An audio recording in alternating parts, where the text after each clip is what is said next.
Hello everyone, welcome back to the channel. So if you have just purchased a VicoHome camera and you don't know how to use it, then this video is going to guide you step by step with the exact setup and usage process that is working in 2026.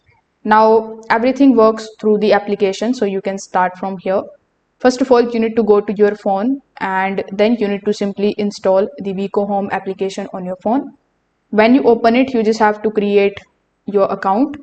After logging in, you are going to see this type of home screen where all of your cameras will appear.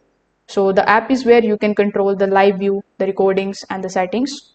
So in order to connect your camera for the very first time, you just have to first of all turn on your camera, then wait for the sound or blinking light. Afterwards, simply open your application, tap on this plus icon on the top right hand corner of the screen. On the next page, you just have to look for the option of add a new device, or you need to add your camera. After that, simply just tap on the option of I heard the sound, then tap on the option of next step in the bottom. So once detected, you just have to select it and continue. Your camera needs Wi-Fi to work remotely. So you need to select your Wi-Fi network inside the application and enter the password.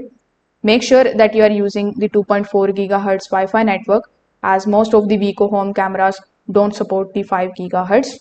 Wait for the application to connect the camera and it may take up to 1 minute, so you need to be patient. Once it is connected, you can start using the camera. So open the VicoHome application, tap on your camera to see the live video feed. From here, you can also turn the audio on and off. You can use two-way talk. You can take the screenshots or record the clips. So if this video helped you out, make sure that you like this video and subscribe to the channel. Thanks for watching.